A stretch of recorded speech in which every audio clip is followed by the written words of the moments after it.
Et si, sous les feuilles mortes, il restait encore des secrets capables de se réveiller, quand quelqu'un ose les toucher? La clairière semblait avoir été avalée par l'automne lui-même. Un cercle d'arbres sombres, leurs troncs tordus, formaient comme une cage naturelle autour du vieux sanctuaire. Les feuilles mortes, amoncelées en une couche épaisse, masquaient presque les dalles de pierre brisées. L'air y était plus froid qu'ailleurs dans la forêt. Lina serrait la lampe contre elle, sa lumière dorée vacillant comme un souffle fragile. Elouan, lui, avançait déjà, les yeux fixés sur l'autel de pierre situé au centre. On aurait dit qu'il répondait à un appel silencieux. « Attends » murmura Lina. « On n'a plus le choix » répondit Elouan sans se retourner. « On doit savoir ce qu'ils ont fait ici. » Dans sa voix, il y avait autant de détermination que de peur. Ils s'approchèrent de l'autel. Une fine couche de cendres le recouvrait, comme si un feu ancien avait brûlé là, à même la pierre.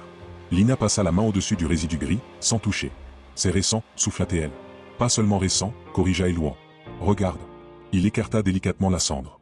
Sous la pellicule grise apparut un symbole gravé, une spirale entourée de 4 marques verticales. Lina pâlit. « Je l'ai déjà vu. Dans les carnets de mon père. » C'était un avertissement? Un avertissement contre quoi? Pas quoi? Qui? Une rafale de vent fit voler les feuilles autour d'eux, comme si la forêt avait sursauté. Elouan fronça les sourcils. « Lina, il faut que tu m'expliques ce que ton père savait réellement. Tout ce que tu m'as dit jusqu'ici. Je ne t'ai rien caché. » Protesta-t-elle, les mains tremblantes. Il notait juste des légendes locales.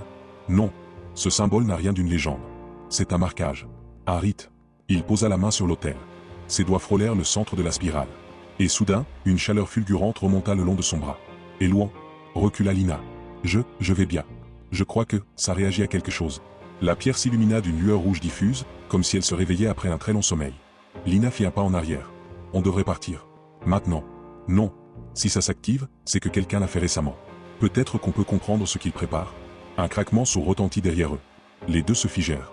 Au bord de la clairière, entre les troncs tordus, quelqu'un se tenait là. Une silhouette. Immobile.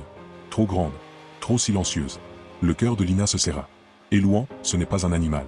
La silhouette fit un pas lent, volontaire, et sa voix résonna dans l'air glacial, étouffée mais parfaitement claire. Vous n'auriez jamais dû venir ici. Tu veux découvrir ce qui se cache vraiment derrière le symbole et la silhouette dans la clairière? Laisse un cœur, abonne-toi, et dis-moi en commentaire. Lina doit-elle fuir, ou aller jusqu'au bout de la vérité?